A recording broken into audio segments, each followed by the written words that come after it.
Good evening to all of you. Myself, Dr. Mamta Sharma, welcomes you in my YouTube channel Government to Governance. आज हम जो है topic थोड़ा अलग लेकर के आई हूं मैं, क्योंकि पहले जो हमारे टॉपिक चल रहे हैं वो fundamental rights, fundamental duties, directive principles, ये हमने सब कवर कर लिए हैं।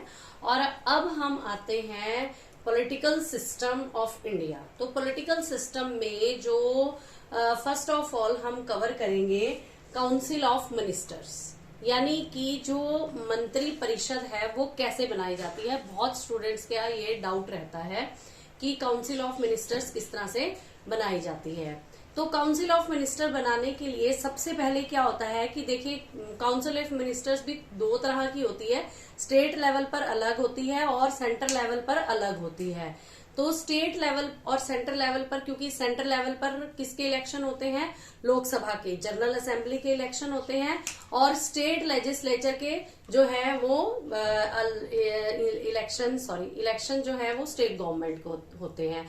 तो स्टेट गवर्नमेंट के जो इलेक्शंस होते हैं उसमें और सेंट्रल गवर्नमेंट में जो लोकसभा है उसमें इलेक्शन जो है उनका क्राइटेरिया लगभग एक जैसा ही रहता है। लेकिन जो लोकसभा के इलेक्शन होते हैं उसमें मेंबर ऑफ पार्लियामेंट चुने जाते हैं, और जो स्टेट गवर्नमेंट के इलेक्शन होते हैं उनको जब उनमें मेंबर्स चुने जाते हैं तो वो एमएलए होते हैं, यानी कि मेंबर ऑफ लेजिस्लेटिव असेंबली।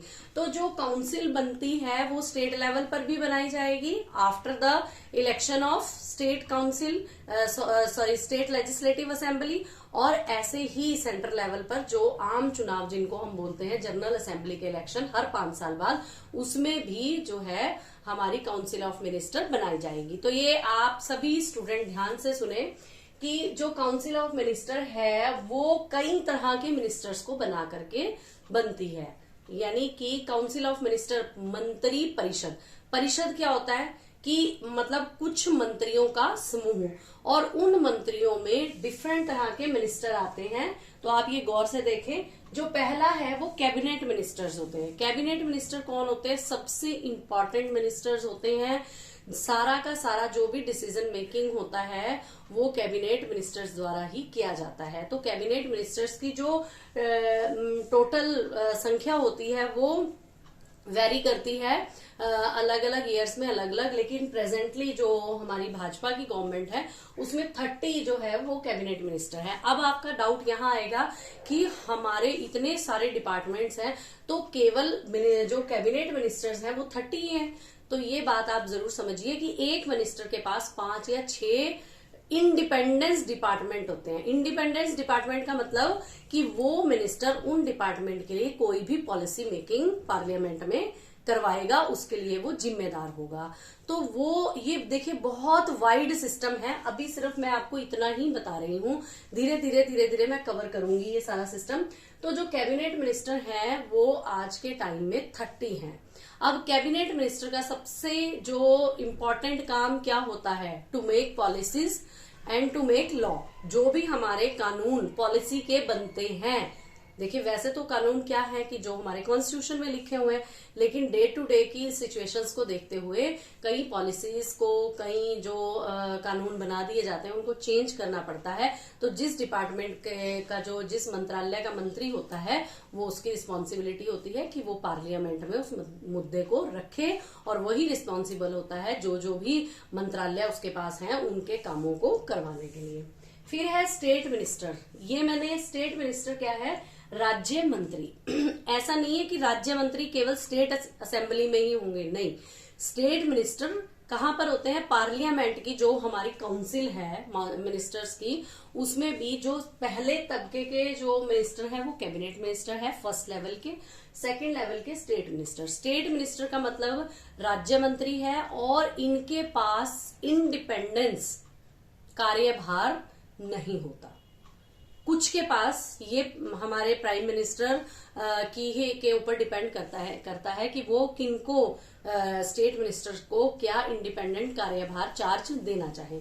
तो मैंने 2+45 इसीलिए रखा है, यानी कि प्रेजेंटली 2 मिनिस्टर्स को हमारी मोदी गवर्नमेंट में, यानी कि मोदी जी ने 2 जो स्टेट मिनिस्टर्स हैं 2 को इंडिपेंडेंस चार्ज दे रखा है, और 45 जो है वो जो स्टेट मिनिस्टर है उनके पास इंडिपेंडेंट चार्ज नहीं है, वो इनकी हेल्प के लिए होते हैं, यानी कि कैबिनेट मिनिस्टर्स की हेल्प के लिए बने हुए हैं। फिर आ गए deputy minister. Deputy minister it means minister without portfolio, यानी कि इनके पास कोई भी पोर्टफोलियो नहीं होता है। ये जो है हर डिपार्टमेंट के जो कैबिनेट मिनिस्टर है उसके अंतर्गत उसी मंत्रालय का राज्य मंत्री भी होगा और उसी राज्य मंत्री के अंतर्गत डेप्टी मिनिस्टर भी आएंगे। यानी कि आप किसी भी डिपार्टमेंट को, किसी भी मंत्रालय को उठा के देख लीजिए, जैसे मैं एजुकेशन को ही ले लूं, एजुकेशन मिनिस्टर का हेड जो होगा, एजुकेशन मिनिस्ट्री का हेड जो होगा वो एजुकेशन मिनिस्टर होगा, और एजुकेशन मिनिस्टर की हेल्प करने के लिए स्टेट एजुकेशन मिनिस्टर होगा, और स्टेट एजुकेशन मिनिस्टर की हेल्प के लिए डिप्टी मिनिस्टर होंगे। तो ये भी इनकी जो संख्या है वो भी वैरी करती है अलग अलग प्राइम मिनिस्टर के ऊपर कि वो कितनी कितनी रखना चाहे, तो ये फ्लक्चुएट होती रहती है, इसलिए मैंने नहीं लिखी है। फिर है पार्लियामेंट्री सेक्रेटरी।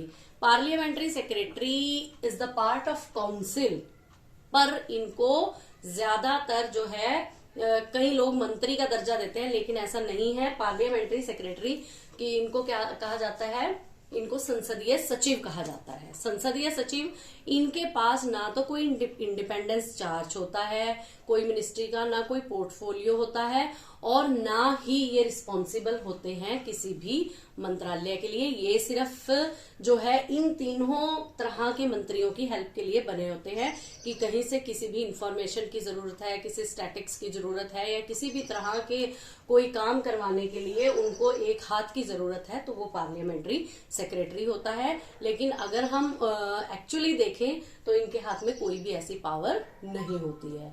तो ये मैंने आपको चारों तरह के जो है एक सिस्टम बताया है। इसमें 3 तरह के मिनिस्टर होते हैं और एक ये पार्लियामेंट्री सेक्रेटरी होता है, लेकिन काउंट ये काउंसिल में ही होते हैं। तो ये जो लेवल है ये स्टेट लेवल पर भी आएगा और सेंट्रल लेवल पर भी आएगा। तो इसकी अगर कोई भी क्वेरी है तो आप मुझे कमेंट बॉक्स में डालें, और वीडियो आप शुरू से लेकर एंड तक देखें, क्योंकि अगर आप स्किप करके देखेंगे तो आपका कोई भी पार्ट छूट जाएगा, वो आपको समझ में नहीं आएगा। तो तब तक अगली वीडियो जब मैं लेकर आऊंगी, तब तक के लिए धन्यवाद। जय हिंद।